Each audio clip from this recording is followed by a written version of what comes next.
Hello, friends. I'm back, and today we're still drawing Dandadan. Last time we focused a lot on the feet, and today we might be able to actually move past that. Pretty happy with my Okarun, and now I need to become happy with my Momo. I'm gonna regret this.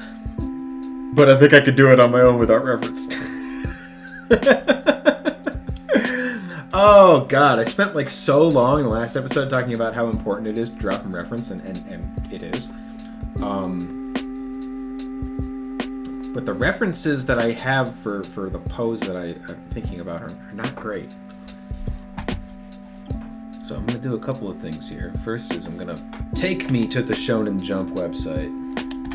Return to me.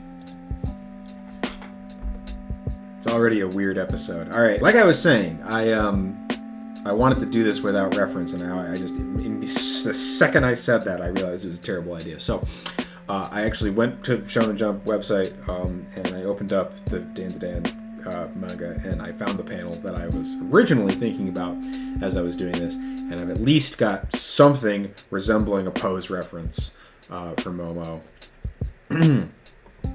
It's not perfect, but it's going to have to do.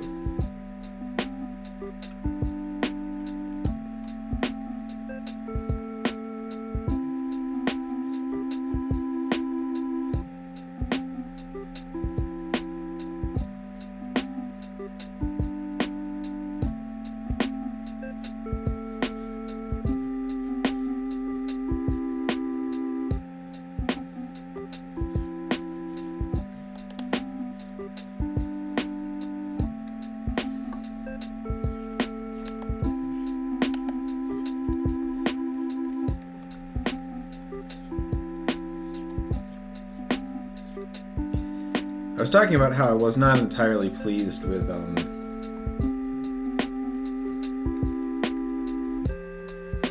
essentially felt like I was relegating Momo to second fiddle, which I don't want to do. So this is a two-protagonist affair.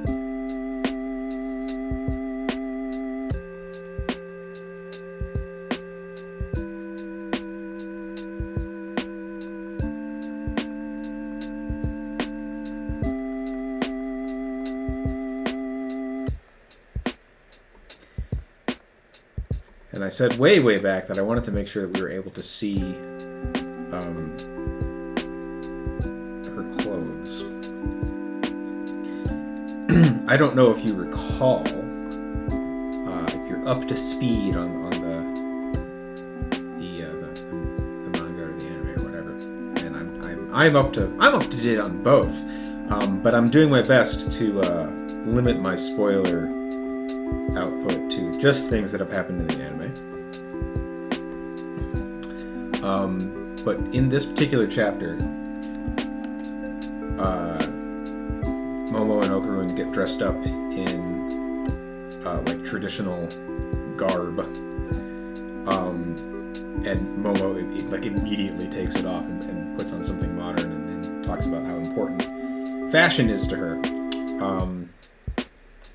And so I want to make sure that we pay some homage to that. Especially because I am starting to get into more drawing of fashion, etc.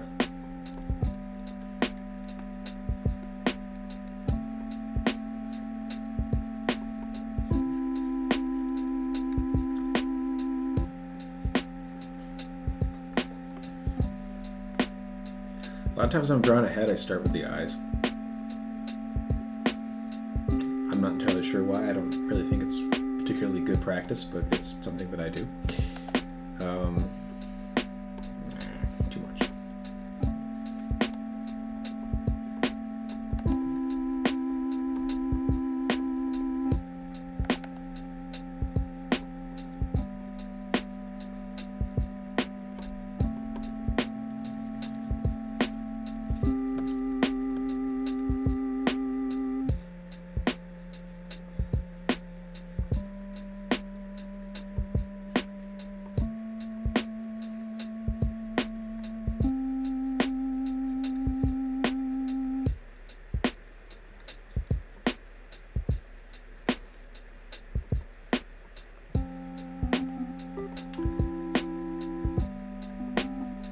I like that Momo is, she's our angry princess, right? Much in the same way that Jotaro Kujo is.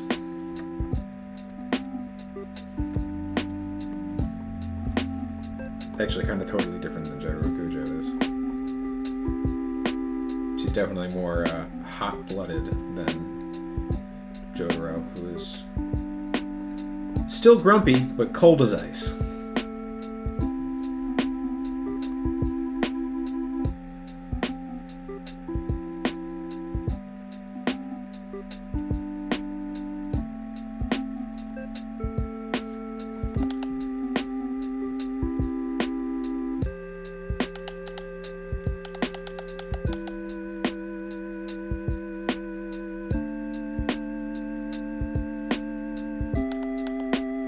I like to draw characters with noses. I've always kind of liked to draw characters with noses. I'm a big fan of the nose as a facial feature.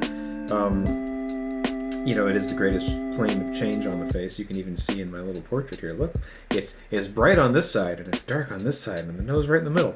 The nose is a big deal for characters. It does a lot to set your character apart. And, you know, it's funny, they, a comment that I got on my art a while ago, I won't say early on, but a while ago, was that they liked that I drew women with noses. And, like, I don't think I even realized that there were people out there who were neglecting the women's nose. But, yeah, it's important to have a nose. Noses are very interesting. Noses, if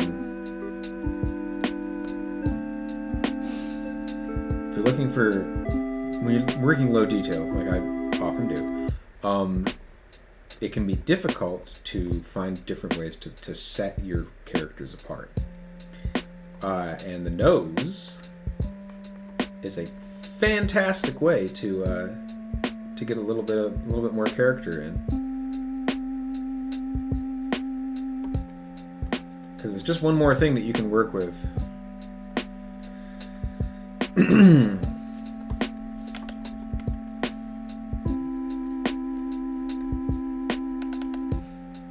And help you to avoid same face.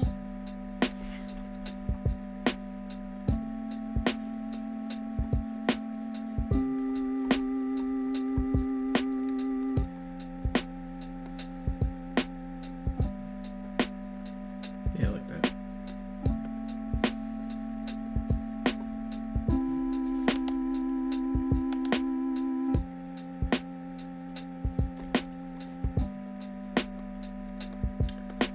The question is, where is she looking?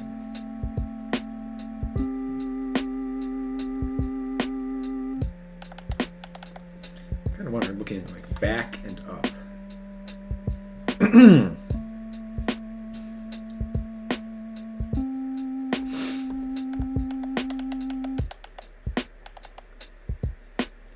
The great news is we can always change this later.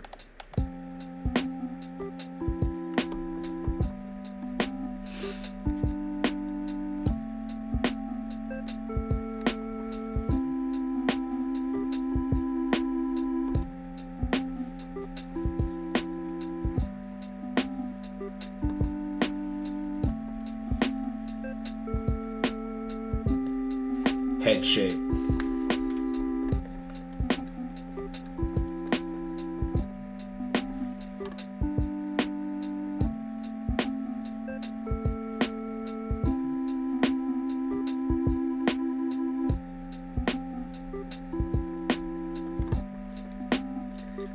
Pretty good, what?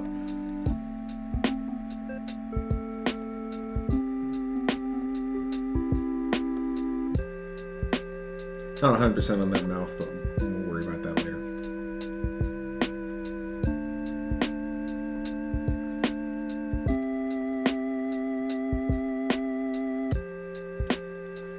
If you remember what I told you about ears,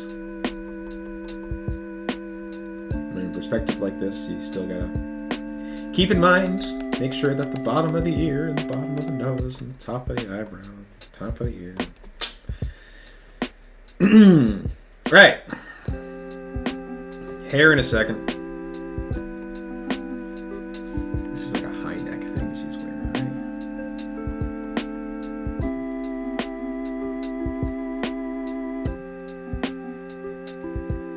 right? I put the head a little bit too high.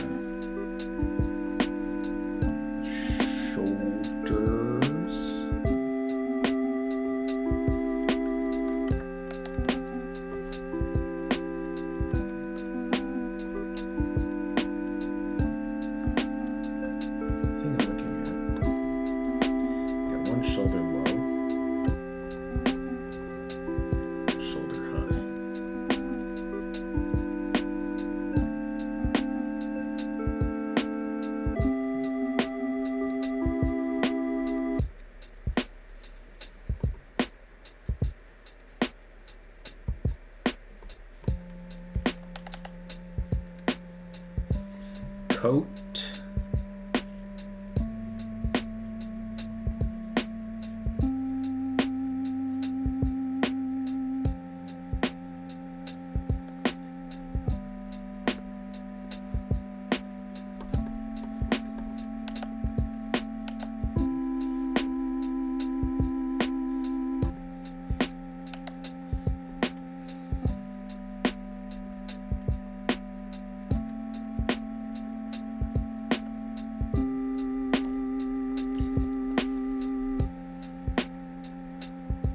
Pretty good what? Alright, looking at it in the thumbnail, looking at it here. Cool. The panel that I'm looking at, she's actually looking away from the viewer. Like totally head turned, and I don't want to do that because, like I said, we want two protagonists. We have to make sure we feature them both.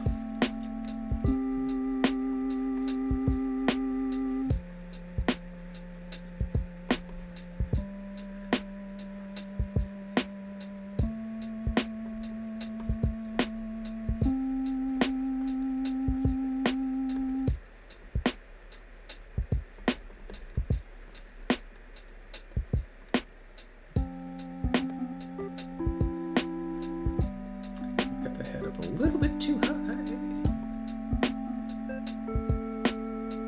That's better.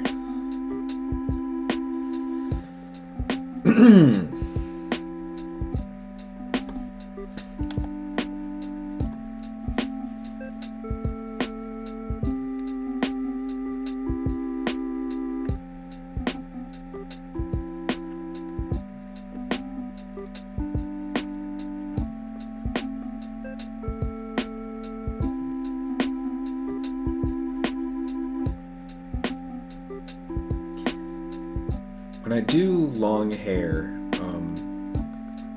something I would usually try to do these days is to figure out the hairline first, and then start adding in the strands. So Momo's hairline is, she doesn't have like a widow's peak or anything, it's actually kind of straight. And frames that, not at all like mine. I got the Vegeta hair going on. She's really got more of an arch.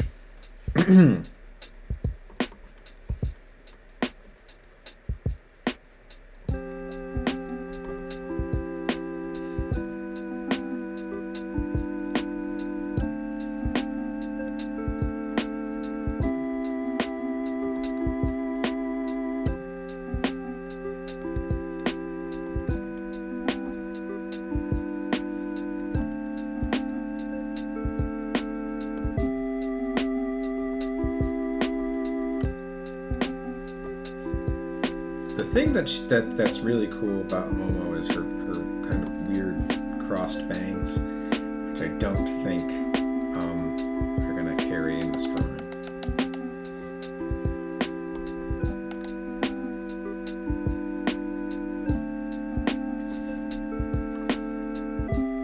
Earrings.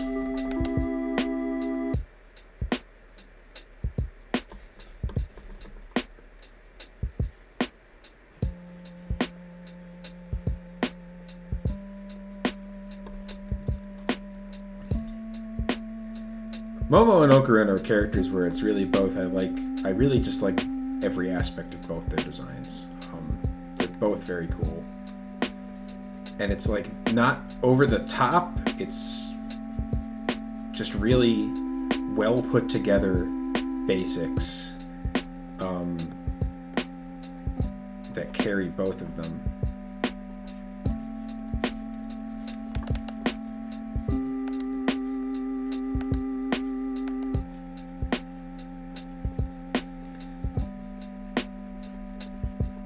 And that is probably something I like about Dan to Dan on the whole, is that, I don't know, in terms of like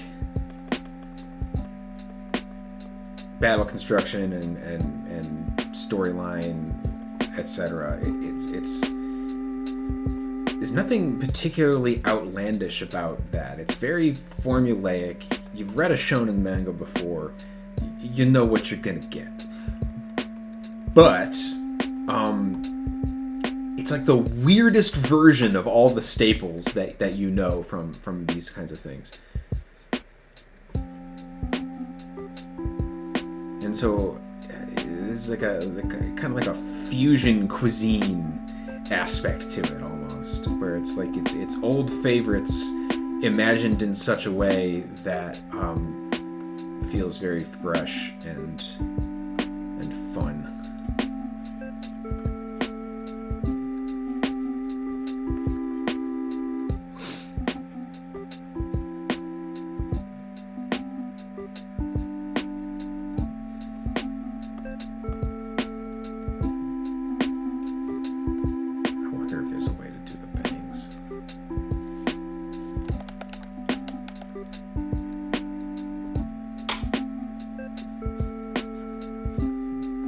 You know what I'm talking about. She's got like the... I love that.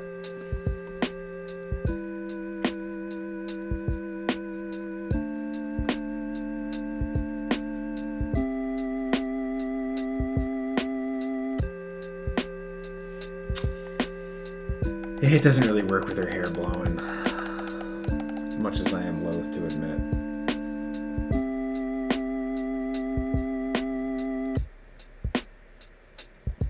I'll have to be satisfied with the earrings. This is looking really cool. I don't know if I've communicated that level of excitement. I feel like I've kept it pretty low key today. This is actually looking really a lot like I wanted to.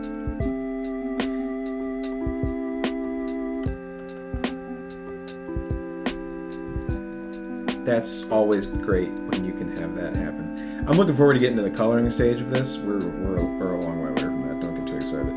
I'm really looking forward to getting to the coloring stage of this though, because Dan to Dan very much embraces my love of RGB.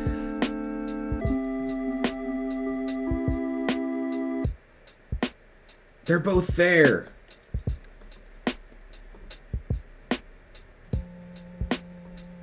My faves.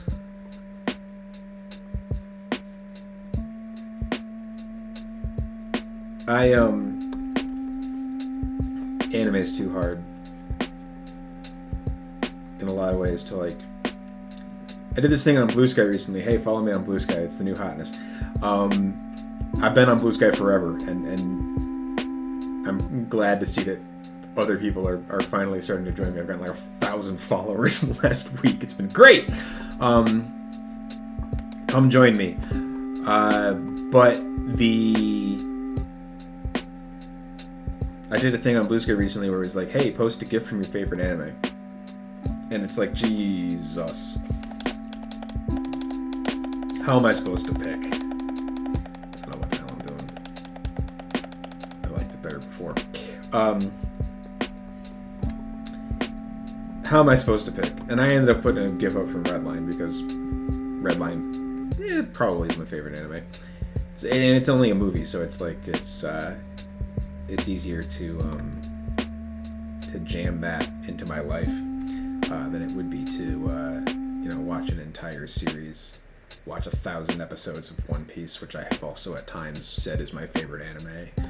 Or Dan, which I believe I said in this series is my favorite anime. Hey, guess what? I just like anime. And there's a lot of it, and it's hard to pick a favorite. So, yeah. Deal with it.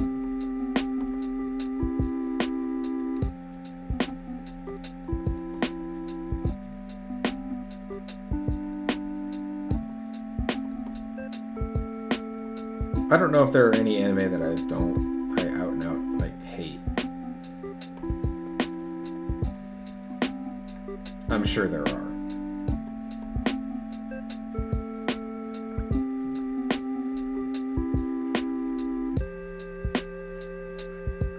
I recall having a very negative reaction to Ninja Scroll, which I know a lot of people, this is something that a lot of people really like. And they like it because of the slick animation, and I didn't like it because it was just fraught with essay. And I wasn't feeling it. And that was years ago that I watched that, but guess what? I'm still not feeling it.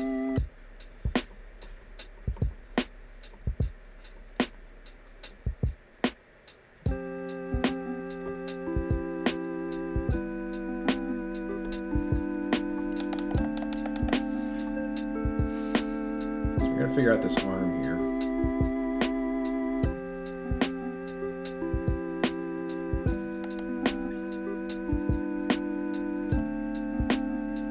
Arms. Anybody remember Arms? The Switch game? That was pretty good. Whatever happened to Arms?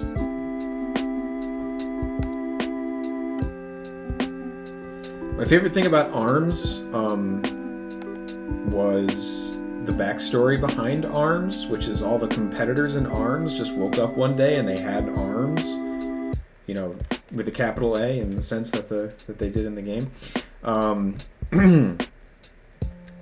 And it was never really addressed beyond that. I love that kind of lore building. I think that's great. Sometimes, frequently even, I just don't care.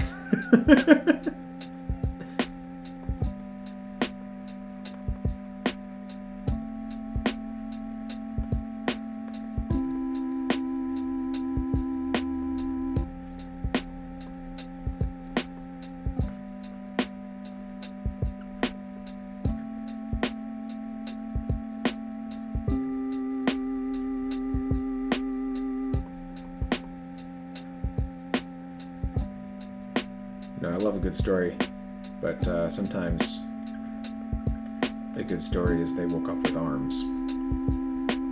I don't like it when things are overwrought, I guess is the take home there.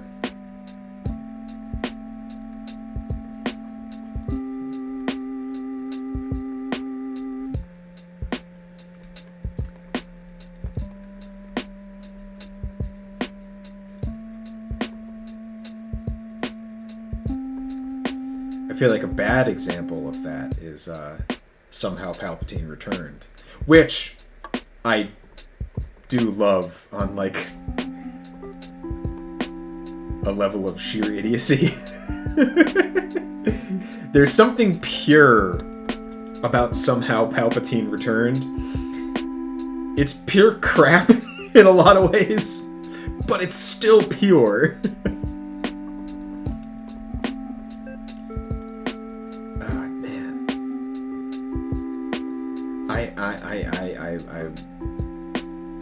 This is perhaps controversial, but I love the Star Wars sequels. And it's really funny because I grew up with the prequels. And when I was a kid, I was a big apologist for the prequels, and because I just wanted them to be good so badly. I loved Star Wars, and I wanted them to be good. And I don't think they're good. Which is not even to say that I think that the sequels are necessarily good. Which is not even to say that I think that necessarily that the original Star Wars movies are good in like the high caliber cinema sense.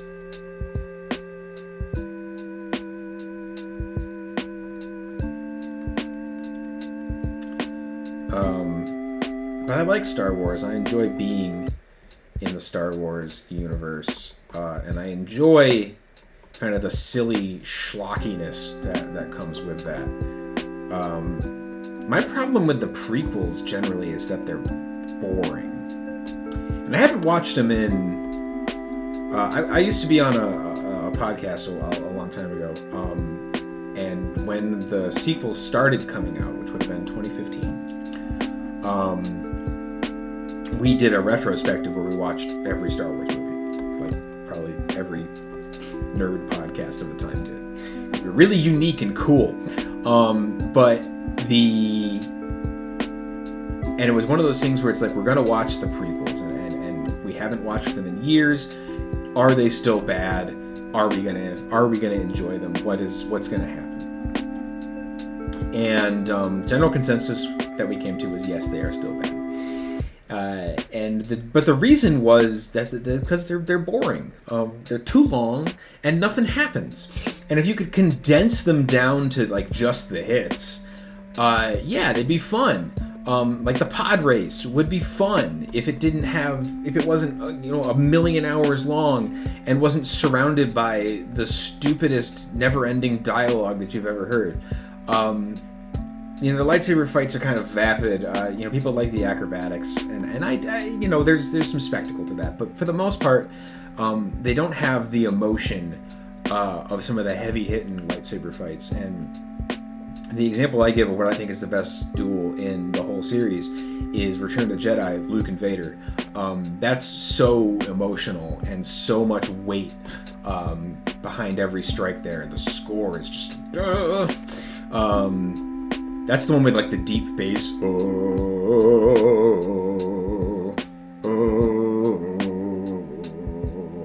Content strike for you. I love that. Duel of the Fates is good. It's really good, but there's just a little bit too much kind of soulless acrobatics going on at the same time. I'm gonna start a war here. I don't know. I like every bit of Star Wars kind of for what it is and for what it's worth. There's really no piece of Star Wars that I've seen where I was just like, I hated that. I don't ever want to see that again. I just kind of wish that I could take those prequels and recut them in such a fashion that they were each about 45 minutes shorter.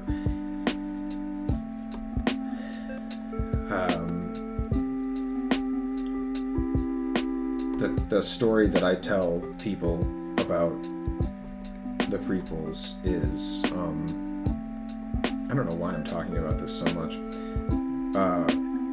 Revenge of the Sith came out when I was in high school, and I went to see it after school with some friends, and I actually fell asleep during the climactic, quote-unquote, fight between Obi-Wan and Anakin. I'm not a huge fan of that movie. I should watch them again. I should give them their fair shake because they've experienced something of a cultural renaissance. People seem to like them again, so I'll give it a shot. Why not?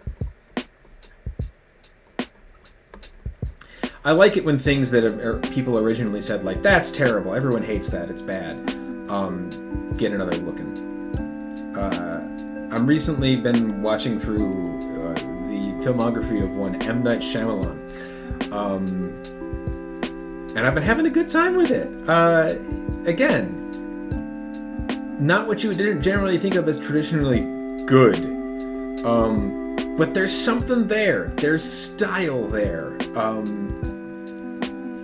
All of M. Night Shyamalan's movies do something that I really like and I think is really creepy. And he does this lockdown shot where characters will, like, you'll get a head and shoulders close-up of a character and they will look right down the barrel of the camera and deliver, like, some of the weirdest, most surreal and awkward and creepy lines that you've ever heard. And it's like, it's not all down to, like, M. Night Shyamalan doesn't know how to write dialogue.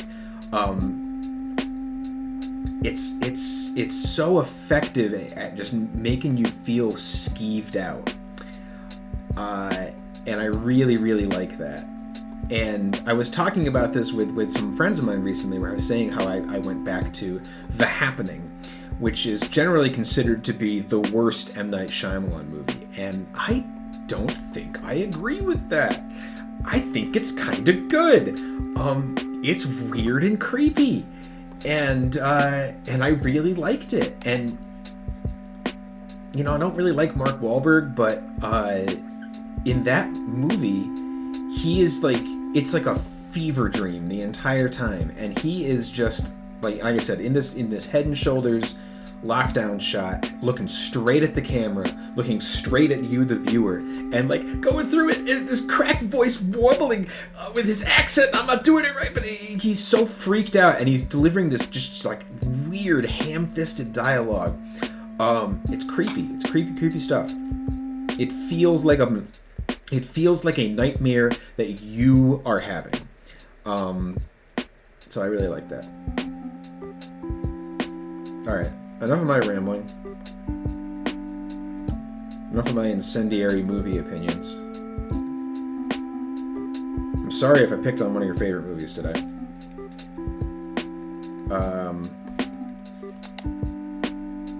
You know, I really do want to be more open-minded and more appreciative of things that maybe I didn't give the proper look into in the past. So, if you feel like I was unfair to one of your faves, let me know, and I'll give it a watch again. And you know what? I'm ready to live in a world where I don't worry so much about what's quote unquote good or what's quote unquote bad. If something is fun and maybe has a little bit of something to say, I want to embrace that. Alright.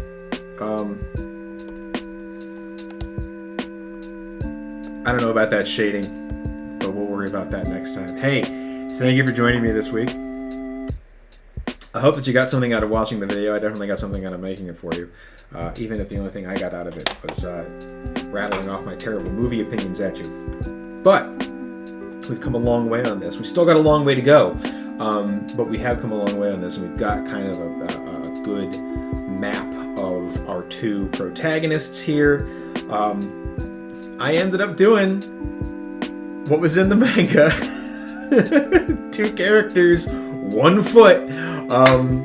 That's kind of cool, and I actually think it looks better. I could add feet and hands in, but you know, going back to like my original, I don't think I saved any of it. Well, that's what I get, isn't it?